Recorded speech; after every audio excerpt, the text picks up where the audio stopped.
you have often expressed in interviews that the artistic expression then is spiritual reflection.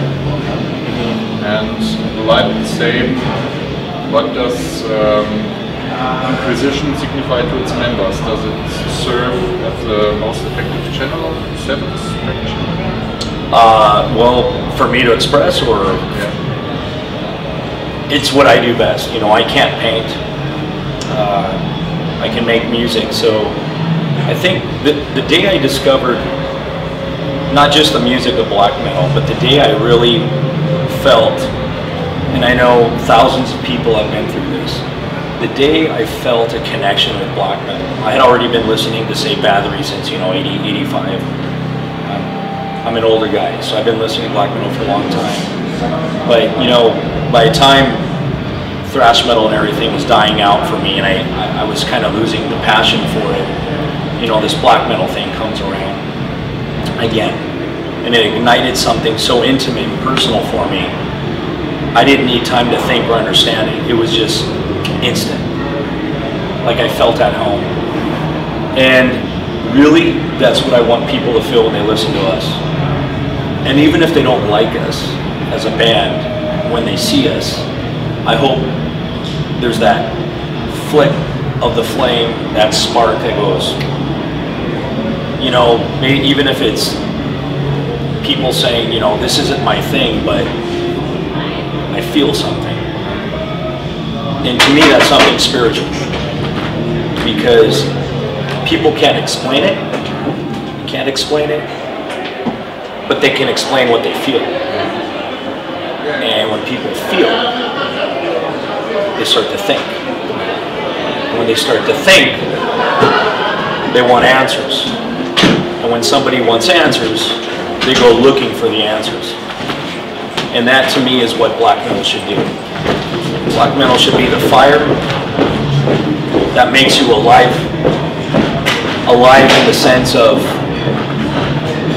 I need to know, I want to know. Anything. Anything. That's philosophy. To ask questions. To some people, it's useless knowledge. Why do we need to know what makes a star burn? Why does the universe expand? You know, to some people, it's not needed to know that. There's more important things, right? The house payment, or, you know, stupid stuff. It's important stuff, but it's not important for the mind and the soul. So, black metal should, in my opinion, should be about making people, inspiring people to go search for answers that they'll never be able to answer, but that's the game. The game is, and it's one of the best games. Why? It's good exercise for the mind and the soul. So the answer is, that's what I want people to feel with Inquisition. Even if we're a gateway band within black metal itself, or if we're something very special, anything, any of those two are in the between. If we inspire people to go home after a show, maybe look more into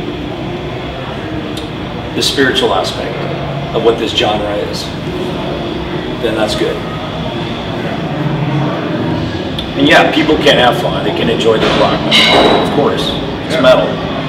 But it's always nice to know that you're contributing to somebody being inspired to grow mentally one way or another, in their own way. That's what I want.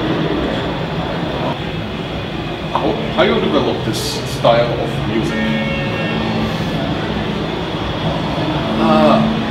To give you a direct answer, I would say probably half of it comes from acoustic guitar.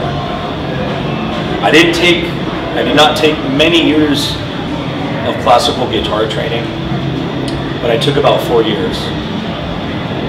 And I never applied it on the electric guitar.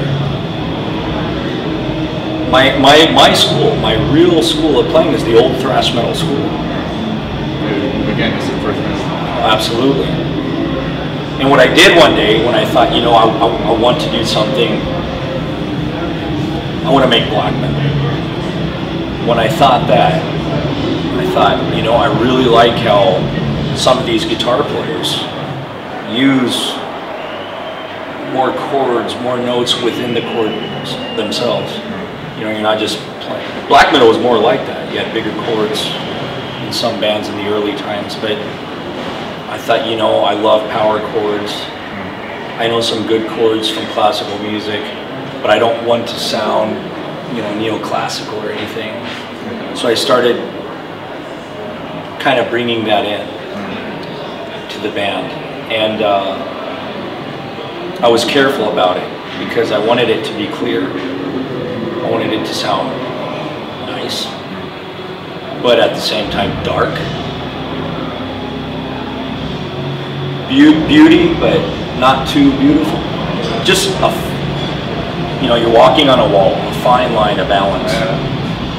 And it's time.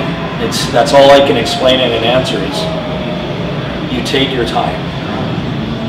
Writing, listening, observing. Like everybody writes. Living some experience. Yeah, listening to what you're doing, what works. You don't write with your eyes, you write with your ears. But sometimes you go, you look and you go, you know, maybe I should have another note, and a fourth, a fifth, a sixth. I got 6 strings. And that forced me to learn more about sound. How can I make this amplifier work better for my playing? And here's the important part. How can I play or perform for the amp? Eddie Van Halen once said, play for the amplifier. He said, play for the amplifier. You know, I could give you a lot of metaphors. There's a lot of things we do on a daily basis that we want things to work the way we want them to, but you can't always make an object behave physically the way you want it to, so you work with it. Anything like carrying a big huge box by yourself, or you work with it. You know, you can't just throw it on your shoulder, but you work with it. You learn the shape, the size, you think, here's the best way.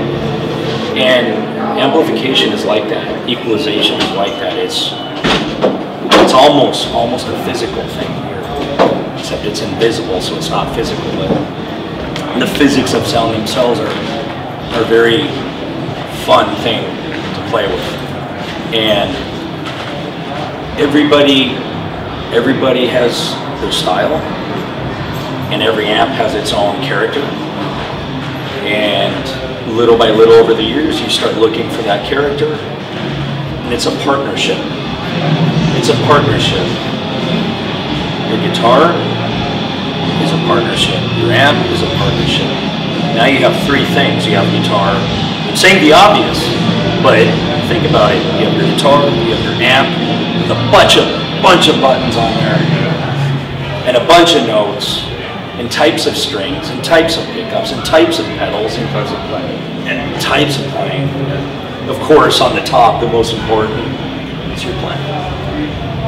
And when you play for your amp, you just plug into that amp. That's it, 1 cable.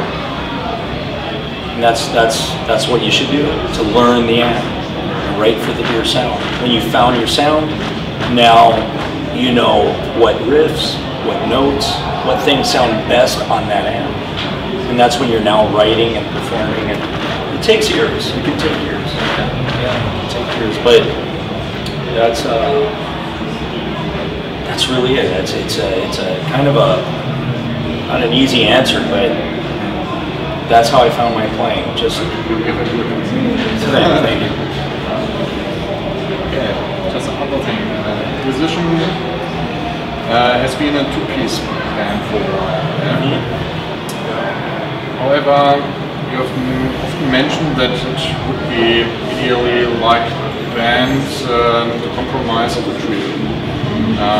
So I heard you like trio bands.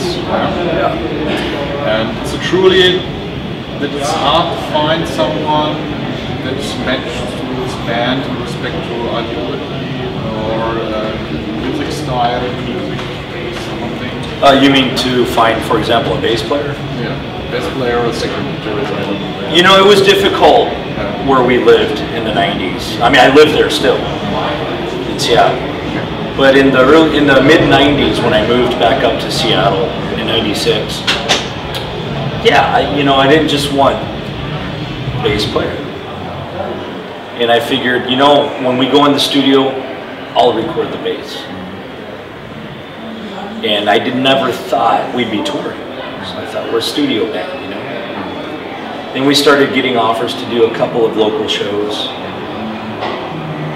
So then I found a bass player, just for those shows. Then after we did those 2 shows in Seattle with a bass player, we went in the studio. But I didn't bring him. I did the bass on the first album. And there was some problems with him. And we had to ask him to leave. And then we got the offer to come to Europe for the first time. I didn't have a bass player. This is in 2001. And I told Incubus, I said, you know, I just got this phone call from this guy from Warhammer Records, and he told me that Andy from Judas Iscariot, who lives in Nuremberg, is doing a little solid die-hard cult tour and wants to have us on there. This is 2001. And I said, the problem is we don't have a bass player. This is me talking to the drummer, Incubus. So he said, you know, well, when we talked to you, and I said, I have an idea. When we rehearse, we don't rehearse with a bass. I never had plans for a second guitar player. I like bands with one guitar. I love the old heavy metal foundation of just the guitar, one guitar, and a bass. And I like 3 pieces. I love minimalism, I love it. And I said, but we have a problem. But you know, when we rehearse, we don't have more people. And we're doing fine. So why not? And I pause for thought. So people think, you know, when I'm telling you this, because I get this I'm asked every night, and I don't have a problem. I don't get tired of hearing it. But it's how we rehearsed. It's just how the band was. It's always been like that. So, no, there's no plans to add more people. And my favorite thing is, this is how we were, and I figured this is how we'll stay. And I like the effect of minimalism and the effect it has on people too, even psychologically, you know. It's nice. So last question. You played in India first time last year. Yeah. How was the experience? Any fans following there? Yeah, I was really surprised. Surprised, yeah? Fine. I wasn't surprised that there's a metal scene. That shit, there's metal, you know, it's all over. But I was surprised how, you know, as ignorant as this sounds on my part, those guys were, you know, there's a lot of people at that fest.